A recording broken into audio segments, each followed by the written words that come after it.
Ya, berkenaan dengan projek rintis ujian saringan HPV.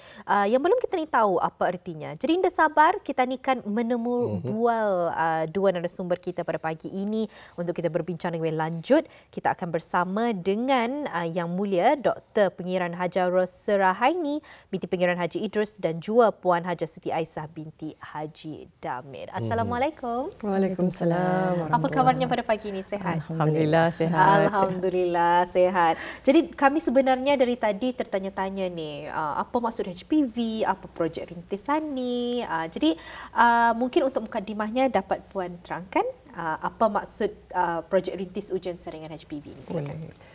Bismillahirrahmanirrahim. Assalamualaikum dan selamat pagi. Terima kasih kerana memberi kami peluang untuk mengongsikan mengenai dengan projek rintis ujian saringan HPV ini ya.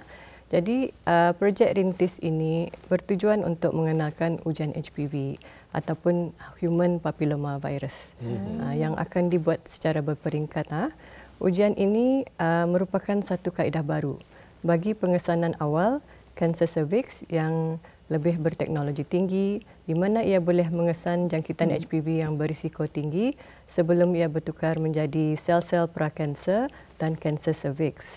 Jadi nanti dapatan dari projek ini insya-Allah akan dapat membantu Kementerian Kesihatan untuk merancang strategi yang lebih berkesan untuk meningkatkan liputan penyaringan kanser cervix di negara Brunei Darussalam.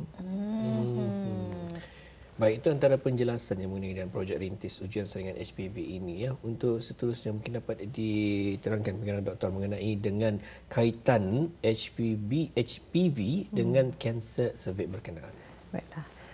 Kanser cervix atau juga dikenali sebagai barah pangkal rahim merupakan salah satu punca utama kematian di kalangan wanita di dunia. Di negara Brunei Darussalam, alhamdulillah, kanser cervix kini menjadi kanser yang ke-6 paling tinggi di kalangan wanita berbanding pada tahun 2009, di mana ianya adalah kanser cervix kanser yang kedua paling tinggi. Penurunan kadar insiden kanser cervix ini dikaitkan dengan program penyaringan dan juga program vaksinasi HPV. Sejak tahun 2009, program penyaringan kanser cervix telah pun dimulakan dan ujian PAP adalah satu-satunya ujian saringan yang digunakan di negara ini. Jadi berbalik semula pada soalan tadi, apakah kaitan HPV dengan kanser cervix? Lebih dari 99% kanser cervix ini sebenarnya disebabkan oleh jangkitan HPV. Jadi HPV ini adalah sejenis virus biasa atau common yang boleh berjangkit melalui sentuhan kulit semasa sebarang aktiviti seksual. Jangkitan HPV ini boleh kekal di dalam badan selama bertahun-tahun dan biasanya hilang secara semula jadi oleh sistem imun badan. Tetapi kadang-kala jangkitan ini boleh berterusan dan ini menyebabkan perubahan sel cervix menjadi tidak normal dan lama-kelamaan berkembang menjadi kanser cervix. Jangkitan HPV ini biasanya mengambil masa dalam 10 tahun atau lebih untuk menjadi kanser. Jadi kalau untuk merumuskan kembali perkongsian doktor sebentar tadi, rupa-rupanya kaitan HPV dengan kanser cervix ini adalah kerana 99% kanser cervix ini adalah disebabkan oleh jangkitan HPV. Betul ke ini doktor? Yes, betul. Macam dulu. Jadi seperti yang doktor kongsikan tadi, jangkitan ini boleh berterusan dan menyebabkan sel cervix ini jadi tidak normal. Tapi kalau kita ni kan menyentuh mengenai dengan ujian HPV ini, mungkin dapat diterangkan apa sebenarnya ujian itu, doktor? Boleh. Jadi seperti yang saya terangkan tadi, ujian HPV ini diperkenalkan sebagai kaedah baru, ujian saringan bagi pengesanan awal kanser cervix. Dengan menjalani ujian saringan ini, ia boleh mengurangkan lagi risiko untuk mendapatkan kanser cervix.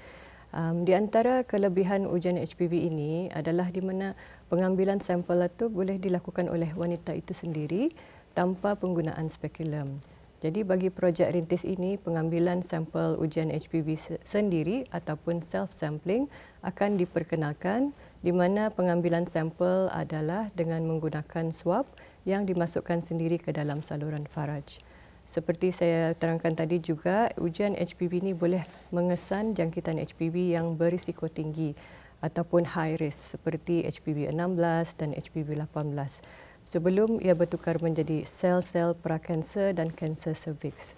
Ujian ini telah disyorkan oleh Pertubuhan Kesihatan Sedunia WHO dan negara-negara lain pun telah mula menggunakan ujian ini sebagai ujian saringan sebagai alternatif kepada ujian PAP.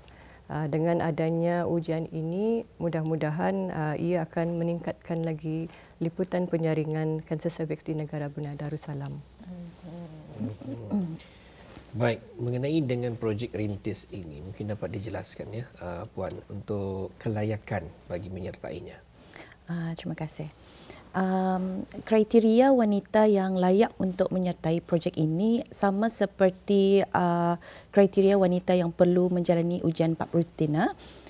Umpamanya wanita yang berumur di antara 20 hingga 65 tahun, wanita yang telah berkahwin dan pernah berkahwin, warga negara atau penduduk tetap negara Brunei Darussalam, wanita yang tidak pernah menjalani ujian PAP atau tiada ujian PAP dalam tempoh 3 tahun kebelakangan.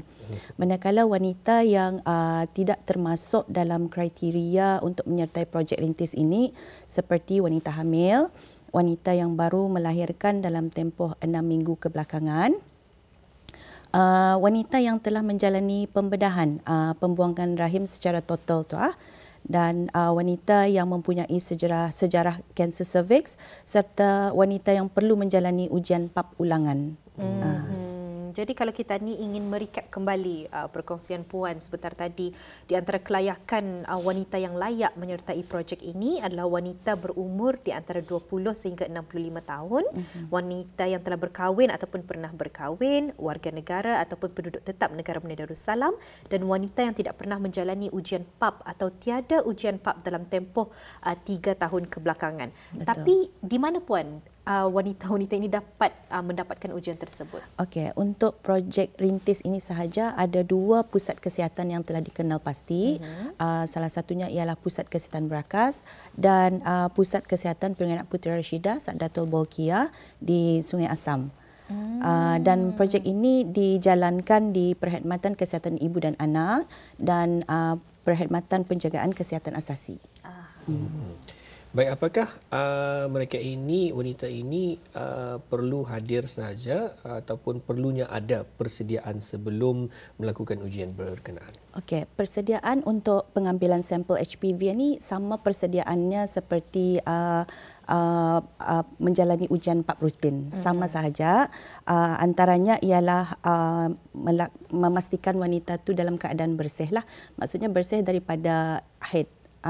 Jadinya masa yang paling sesuai sebenarnya sekurang-kurangnya 5 hari selepas haid berakhir lah. And then ada juga beberapa perkara yang perlu diambil kira, iaitu mengelakkan melakukan hubungan kelamin dan menggunakan pancutan air ke dalam faraj, dan menggunakan krim ataupun ubat-ubatan yang jenis masuk di dalam faraj, serta mandi berendam atau swimming, berenang. Perkara ini perlu dielak 48 jam sebelum membuat ujian PAP ataupun pengambilan sampel sendiri HPV ini. Jadi berikut tadi dikongsikan ya, mungkin bagi wanita-wanita di luar sana yang akan mengikuti, mungkin ada persediaan awal yang dapat dilakukan sebelum pengambilan sampel ini dilangsungkan. Jadi semasa perjanjian itu mungkin dapat Puan kongsikan apa yang akan terjadi? Sewaktu hari perjumpaan itu di pusat kesihatan, wanita akan menjalani sesi konsultasi itu, which is selama 15 ke 20 minit kira-kira macam itu. Di dalam sesi konsultasi itu nanti akan diterangkan oleh jururawat dan doktor apa sebenarnya ujian HPV itu dan macam mana cara melakukan pengambilan sampel sendiri itu. And then perlu saya nasihatkan di sini juga para wanita yang akan menjalankan ujian saringan kanser cervix ini untuk supaya jangan berasa takut ataupun khawatir, because ada yang takut sakit apa. Prosedur ini indah menyakiti, cuma ada sedikit kurang selesa lah. Tambahan lagi saringan HPV ini ia baru membuat sendiri lagi, so indah perlu takutlah. And then selepas prosedur itu nanti perjanjian akan diberikanlah untuk mengambil keputusan sahaja. Baik, menyentuh tentang keputusan. Bagaimana jika ujian berkenaan, jika sekiranya positif ataupun negatif, Puan? Jika sekiranya keputusan ujian HPV itu negatif, ia bermakna keputusan itu adalah normal.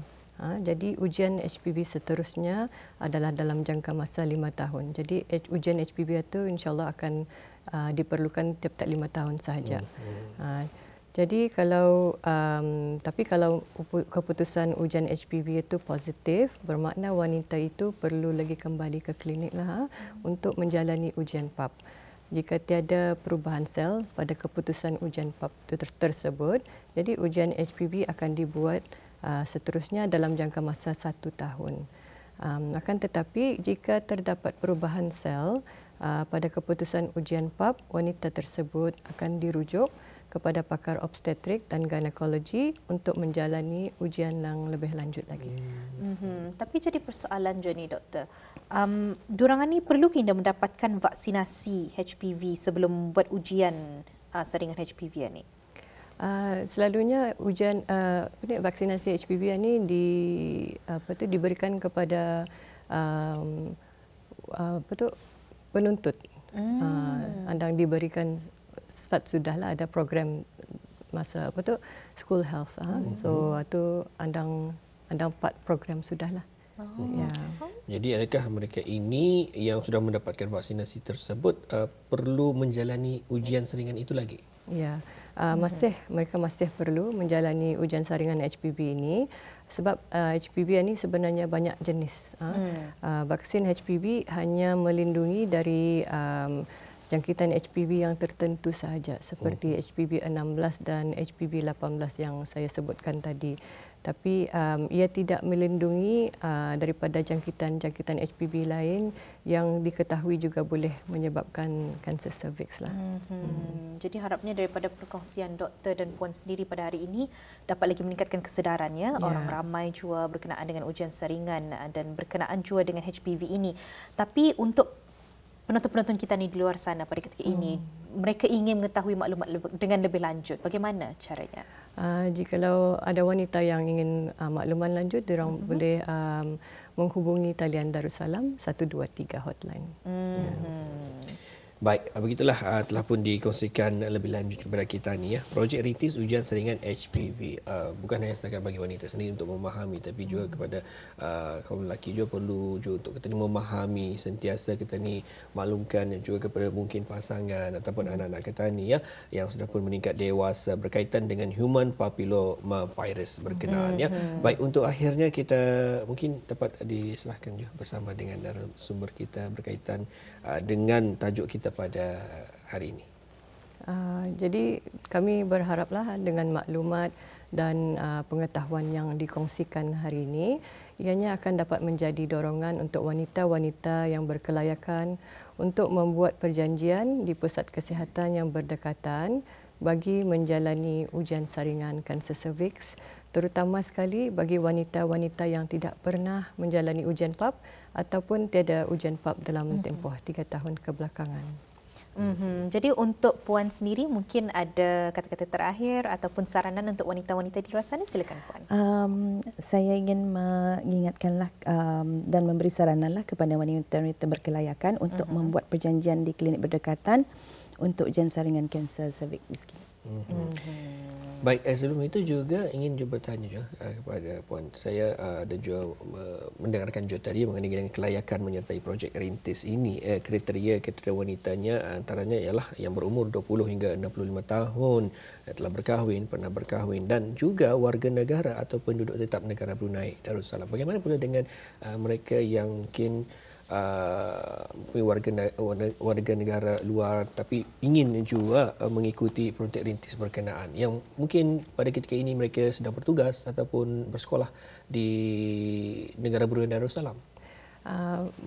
buat projek rintis ini sahajalah memang dihaskan untuk warga negara dan penduduk negara Brunei Darussalam saja dulu, tapi sudah projek untuk untuk berjalan. mungkin peringkat seterusnya akan dibukakan kepada semua, insyaallah. Ya. Baik, insyaAllah. Jadi, jangan khawatir juga kepada viewers kita ya, yang ingin juga menyertai, insyaAllah telah pun dikongsikan nanti jika ada kesempatan akan ada juga peringkat selanjutnya ya. Baik, itulah antara pengongsian kita ni pada hari ini. Ya, ribuan terima kasih kami ucapkan untuk kedua narasumber kita telah pun sudi datang ke studio pada kali ini. InsyaAllah mudah-mudahan apapun yang telah dikongsikan dapat bermanfaat juga untuk penonton-penonton kita ni di luar sana. Ribuan terima kasih lagi sekali kami ucapkan. Assalamualaikum. Waalaikumsalam.